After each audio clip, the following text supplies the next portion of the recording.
The 1994 Ursuline boys basketball tournament run and Ultimate State Championship captivated Fighting Irish fans. The tenacious defense and unselfish play of Jason McCray were essential to that season's fantastic finish. Here to introduce Jason is his coach and Ursuline alumnus, Mitch Cerny.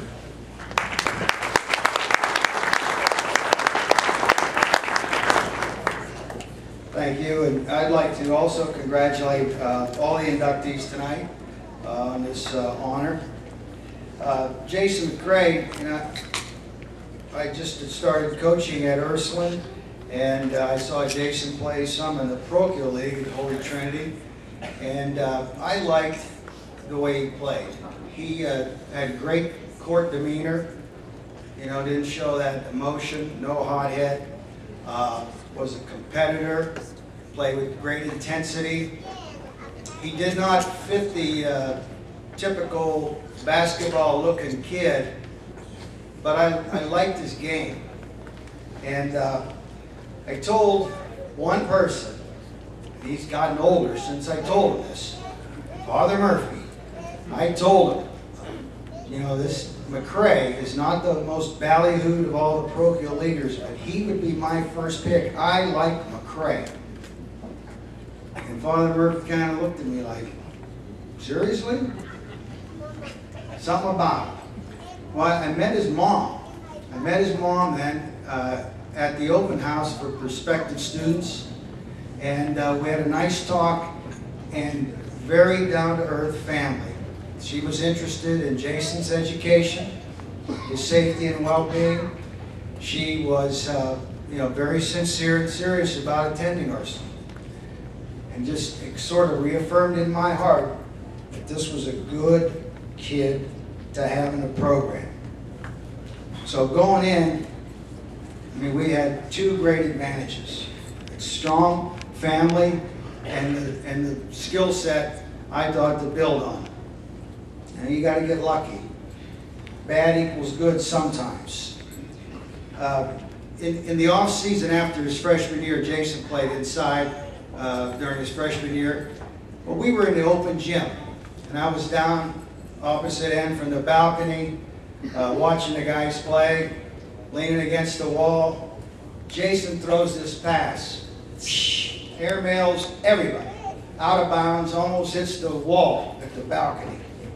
Not done.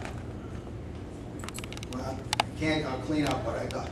So where in the world was he throwing that ball? But in behind, you're in transition, there's 8 or 9 kids in front.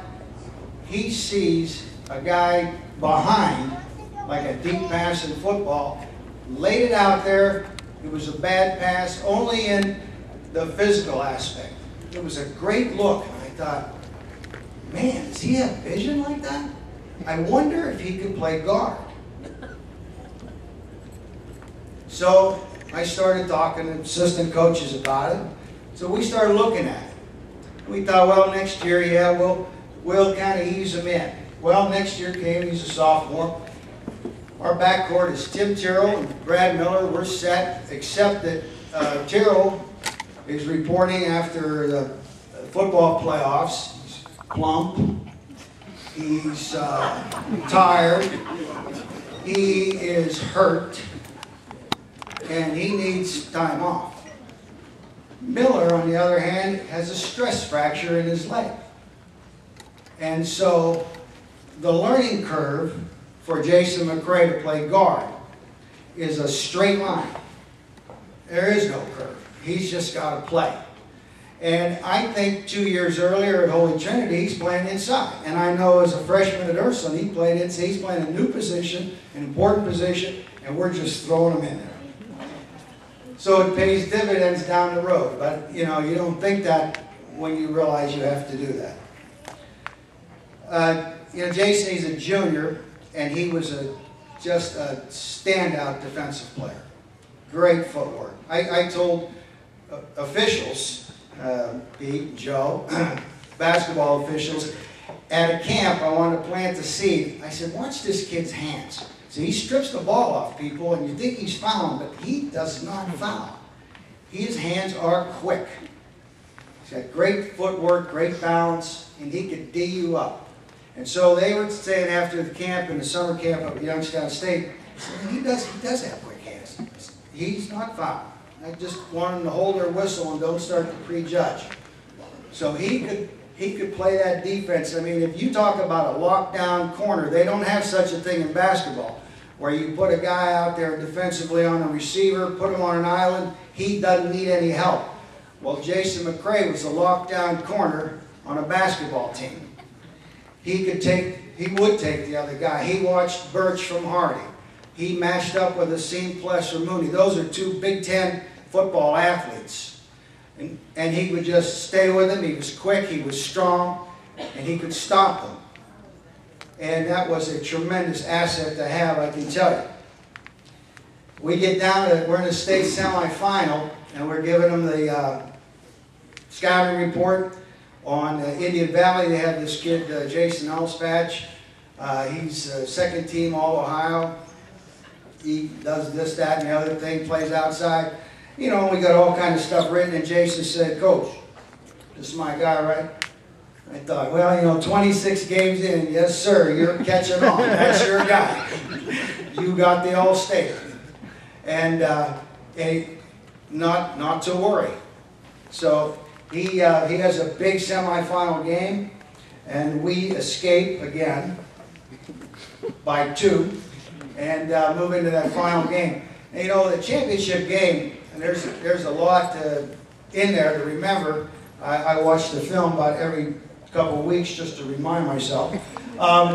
There's, in that game, in the preparation, you know, they were playing with an All-State kid at the Player of the Year, in one guard, but they have an All-State kid at the other guard, just the second team All-State, Salento Bodie. So the assistant coaches, Dave Petty, now the late Dave Petty, and Scott Grover, they're telling me, "Cern, Hutch, he's going to get his. The guy to stop is Bodie. If you stop Bodie, you stop their offense." So I sleep on it because other information says, no, you got to put your best on their best. I tell my wife in the morning, I said, you know what, those guys, their heart's on their sleeve. We're going with McCray on Bodie to start that game.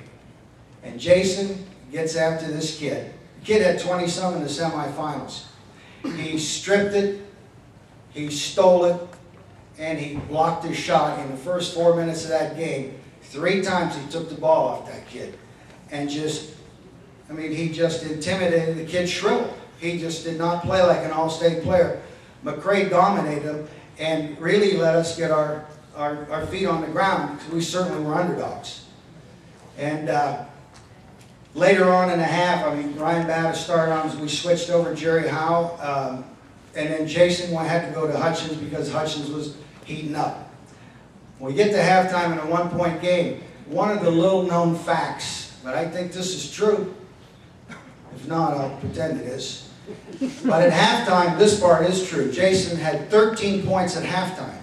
And I'm certain his junior year, that's the most points he had in a half. His best half of basketball was in the state championship game.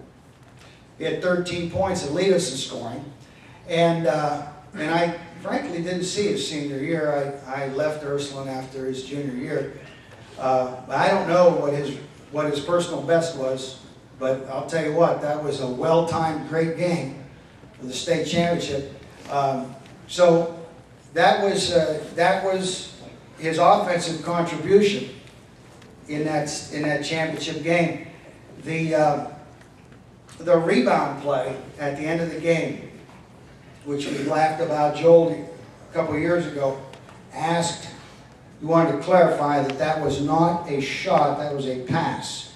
He does not want to be charged for a shot, even though it was backwards.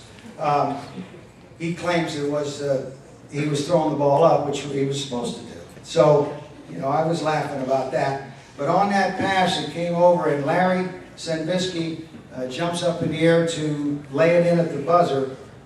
He actually, Larry, actually goes over Jason's back. If Larry was not there, Jason had that rebound covered, and I think we still win the game, and Jason got the basket. But he was there. He was there. And I was sure glad he was there. He was all Final Four, all state, first team. I didn't think I ever took him out of either one of those games down there, but the official records show that he came out. I did sub in 3 guys with 3/10 of a second to go in the first quarter. Seems silly, but I sent one in, sent another in, sent another in, and after all that stuff, those guys sat out 3/10 of a second, but it really, counting the TV timeout, was a couple minutes of rest. I'm done. Okay. But I'm still not going to be the worst. Or the longest, rather. Hey, one last thing. His senior year, Jason's senior year, I'm in Columbus, but I was selected to coach the North-South All-Star game. I was coaching the North, even though I was living in the South. Part of what they asked me to do, they said, do you know any player that could play in this game, that's good enough to play in this game? I said, yes, I do. Jason McCray, Ursuline High School. They said, we'll check. There's a committee that selects the players. They get back to me, they said, you know what, McCray, we're not going to take McCray, we're taking some kid from somewhere else. McCray does not have the accolades to play in the game. He is not decorated. Was not all-star enough. I thought that's pretty bogus. But I think maybe this accolade tonight will help. Certainly will make me feel better. It's something he deserves. I am proud, very proud, to introduce to you the latest inductee in the Ursuline Hall of Fame, Jason McCray.